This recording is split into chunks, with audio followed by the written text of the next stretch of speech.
चलिए सबसे महत्वपूर्ण टॉपिक को आज के इस वीडियो में कवर करेंगे, जो कि होने वाला है जीवन परिचय। तो जीवन परिचय जानते ही हैं कितना इंपॉर्टेंट है, और महादेवी वर्मा का जीवन परिचय तो आप लोग जानते ही होंगे कितना इंपॉर्टेंट होगा।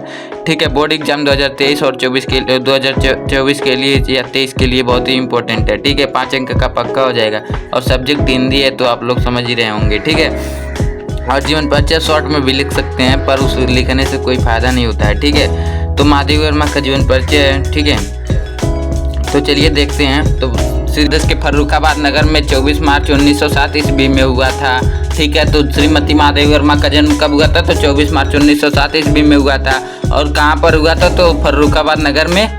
और ये कहाँ पर पड़ता है? तो उत्तर प्रदेश में पड़ता है। ठीक है, तथा इनके पिता का नाम गोविंद प्रसाद वर्मा, जो कि भागलपुर के एक कॉलेज में प्रधानाचार्य, और माता हेमरानी भी एक अच्छी विदुषी और धार्मिक स्वभाव की महिला थी। मतलब भक्ति भजन में ज़्यादा मन लगता था। ठीक है, इनकी प्रारंभिक शिक्षा इंदौर में हुई तथा उच्च शिक्षा प्रयाग में हुई। संस्कृत से एमए करने के बाद ये प्रयाग महिला विद्यापीठ में प्रधानाचार्य हो गई। ठीक है, ये 1907 की बात है। आज से कम 120 साल 115 से 118 साल पहले की बात है।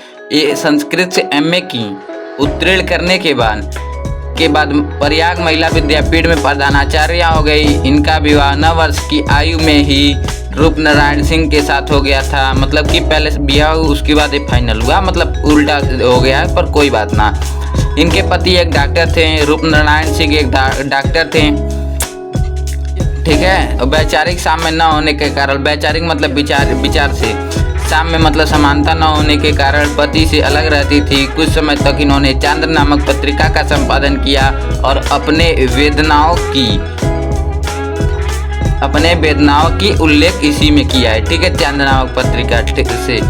ठीक है, इनके जीवन पर महात्मा गांधी का तथा साहित्य साधना पर रविंद्रनाथ टैगोर का विशेष प्रभाव पड़ा था। ठीक है, तो महादेवी वर्मा के जीवन पर महात्मा गांधी, जो कि राष्ट्रपिता कहलाते हैं, इनके जीवन पर महात्मा गांधी का तथा साहित्य साधना पर रविंद्रनाथ टैगोर का विशेष प्रभाव पड़ा। इन्होंने नारी स्वतंत्र के लिए सदैव संघर्ष किया और अधिकारों की रक्षा करने के लिए नारी का शिक्षित होना आवश्यक बताया। कुछ वर्षों तक ये उत्तर प्रदेश विधान परिषद की मनोनीत सदस्य भी रहीं। महादेवी वर्मा कुछ वर्षों तक ये उत्तर प्रदेश के विधान परिषद की मनोनीत सदस्य भी रहीं। इनकी साहित्यिक सेवाओं के लिए राष्ट्रपति ने इन्हें पद्म भूषण की उपाधि से अलंकृत किया। सेक्सरिया एवं मंगल प्रसाद पारितोषिक, सेक्सरिया तथा मंगल प्रसाद पारितोषिक से भी इन्हें सम्मानित किया गया। उत्तर प्रदेश हिंदी संस्थान द्वारा 18 मई 1983 ईस्वी को इन्हें हिंदी की सर्वश्रेष्ठ, मतलब सबसे श्रेष्ठ कवियत्री, मतलब कि जो मान लीजिए जो मेल होता है उसे कवि बोलते हैं, जो फीमेल होता है उसे कवियत्री बोलते हैं।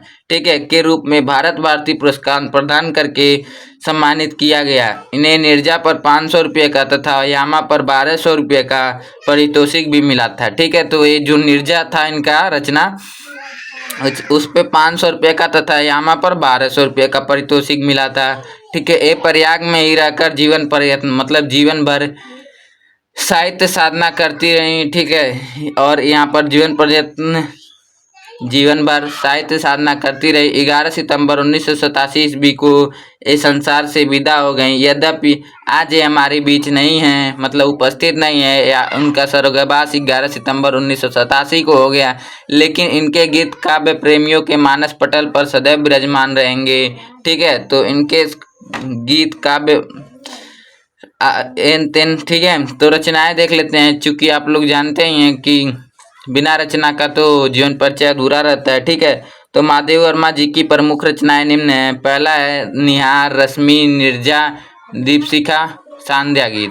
ठीक है, तो मिलते हैं नेक्स्ट टॉपिक के साथ।